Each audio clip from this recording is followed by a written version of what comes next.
Assalamualaikum warahmatullahi wabarakatuh. Selamat pagi anak-anak. Bagaimana kabar kalian hari ini?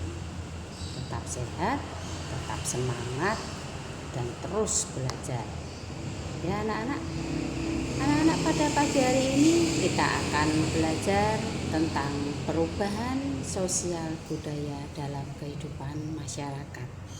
Materi ini tercantum pada LKS-mu tema 3 subtema 2.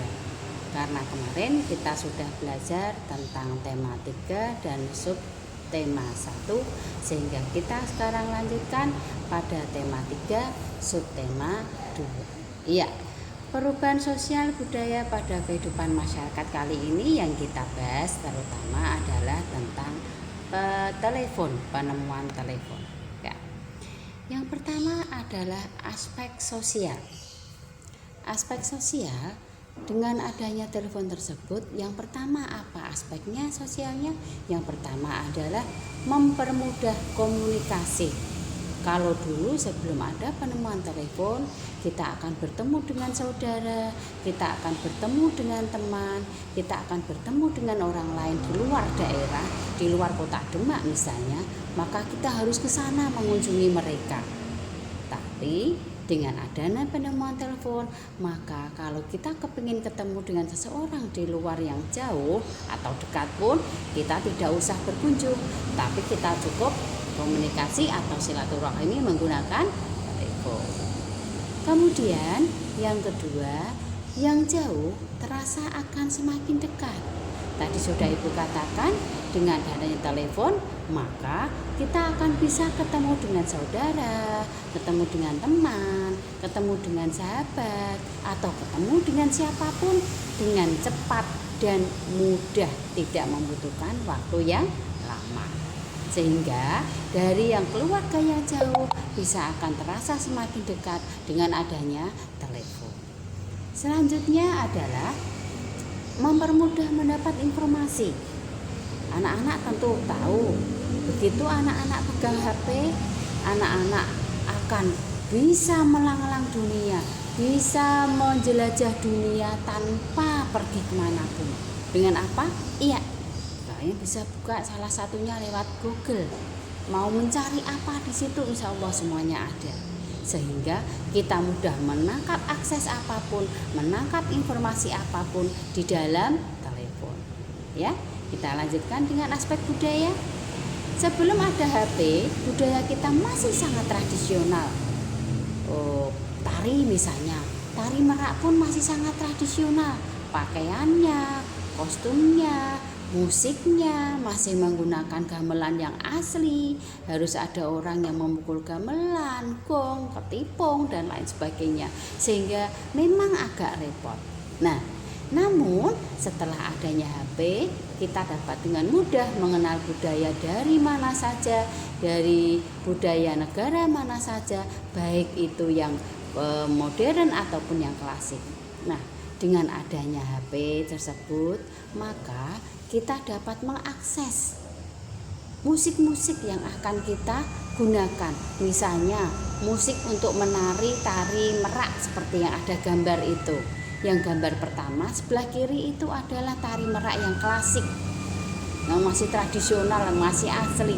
Tetapi yang sebelah kanan itu adalah tari merak yang sudah modern, sudah ada perubahan dengan budaya-budaya yang lain. Itu semua juga berkat dari adanya telepon. Kita lanjutkan anak-anak. Aspek ekonomi.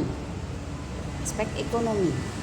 Pada perekonomian, dengan adanya HP, perekonomian akan lebih maju. Kalau dulu orang membeli sesuatu harus mungkin pergi ke pasar, beli sesuatu ke mall, ke minimarket, atau kemanapun. Tapi dengan adanya HP sekarang, perekonomian menjadi lebih maju, lebih mudah, lebih singkat. Kita membeli sesuatu tidak usah pergi kemana-mana, tidak usah meninggalkan rumah. Dengan cara apa? Anak-anak pasti tahu. Ya, dengan cara belanja online atau belanja lewat Shopee, lewat DID dan lain-lain sebagainya. Pasti anak-anak pernah. Oke, ya. Sekarang ke aspek keempat, aspek pendidikan. Kita dengan mudah memperoleh informasi yang berkaitan dengan pendidikan ataupun materi belajar dari manapun hanya dengan menekan tombol pada HP. Kalau misalnya anak-anak belajar, ada PR atau ada tugas apapun yang anak-anak kelihatannya belum jelas, boleh pegang HP, tekan tombolnya, cari informasi semua yang ada di situ sehingga anak-anak bisa semakin jelas. Boleh Bu, boleh, kenapa tidak? Tapi tentu saja dengan syarat harus minta izin kepada orang tua. Sip. Kita lanjutkan. Ya. Kita lanjutkan kepada rangkaian paralel. Kemarin sebetulnya kita sudah belajar tentang rangkaian seri dan rangkaian paralel. Kemarin waktu kita ada pertemuan, kita hanya sempat belajar tentang kelebihan dan kekurangan dari rangkaian seri. Sekarang kita belajar tentang paralel.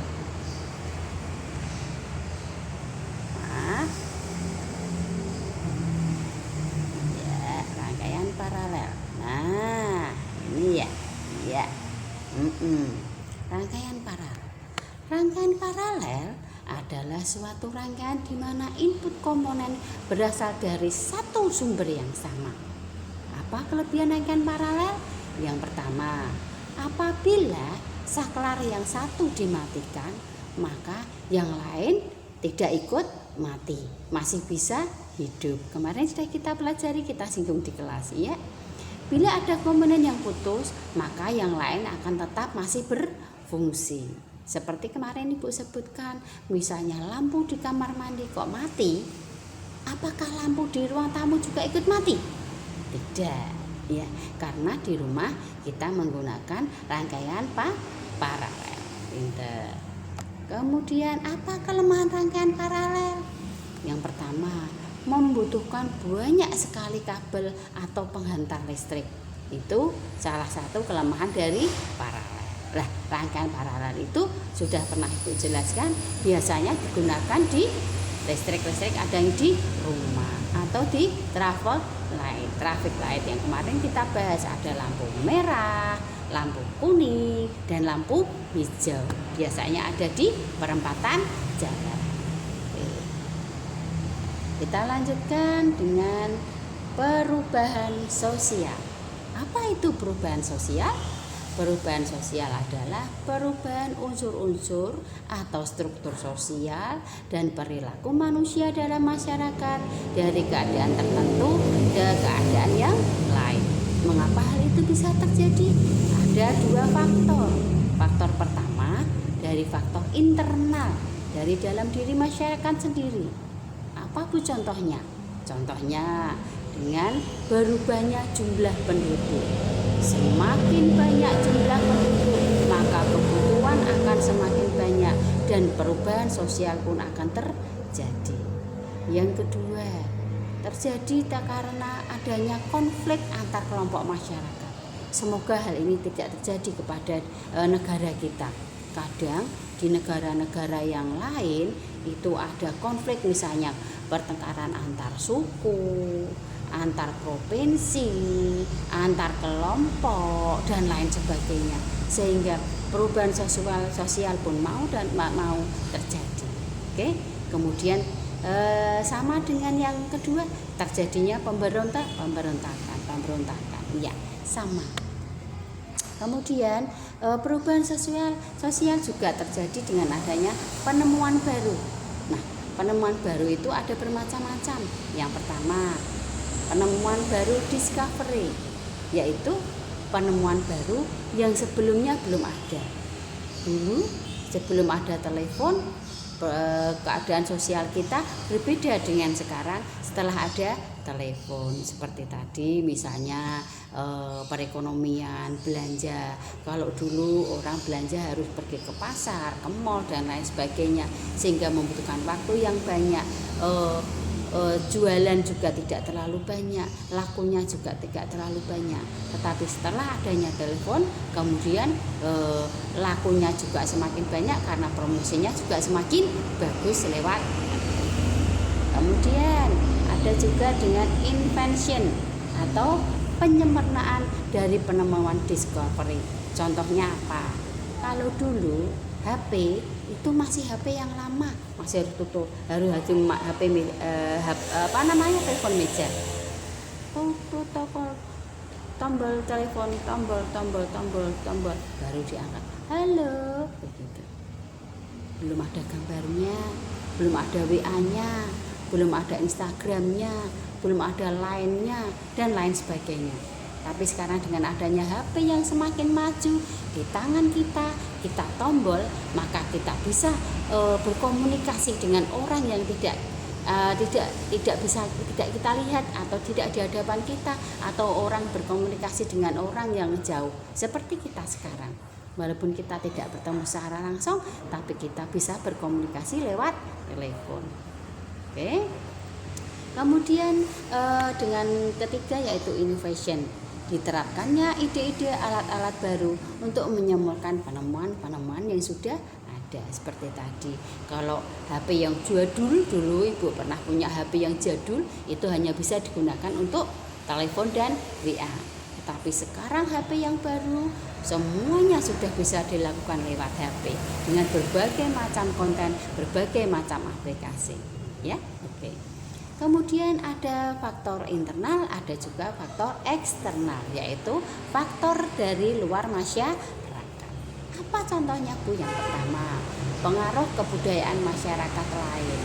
Dengan adanya HP, kita bisa melihat kebudayaan dari manapun, dari negara manapun, sehingga kebudayaan mereka lebih sering atau kadang memengaruhi kebudayaan kita. Seperti tadi misalnya tari merak yang tradisional, alatnya, kostumnya, gerakannya semua masih tradisional. Tapi setelah adanya telepon, setelah kita bisa mengakses kebudayaan dimanapun, akhirnya tarian tersebut akan tampil juga namanya tari modern. Walaupun sama-sama tari merak, tapi kostumnya, musiknya itu sudah menambah modern, sudah berubah. Kemudian perang dengan negara atau masyarakat lain. Kadang ada negara-negara tetangga kita yang jauh di sana, itu sering perang dengan negara yang lain. Banyak korban di sana. Kita berdoa semoga negara kita aman, tentram dan makmur, ya. Oke, kemudian perubahan lingkungan alam atau akibat bencana. Adanya tsunami, adanya tanah longsor, adanya gempa bumi, itu dapat merubah dari segi sosial kita. Oke anak-anak, ya itu saja pelajaran kita pada pagi hari ini. Ibu berharap walaupun kita belajar pembelajaran jarak jauh lagi, tidak apa-apa. Kalau anak-anak belajar dengan semangat, tetap dengan tekun, tetap dengan rajin, insya Allah materi akan tetap tercapai. Oke, sekali lagi Ibu ingatkan, tetap di rumah. Kalau tidak perlu sekali, jangan keluar rumah. Kalau harus keluar rumah, harus memakai masker, jaga jarak, dan jangan mendekati kerumunan. Oke, Ibu cukup sampai di sini dulu. Insya Allah di lain kesempatan kita akan tetap belajar, tetap semangat, tetap menjadi anak-anak yang solih dan solihah. Amin. Sekian dan terima kasih.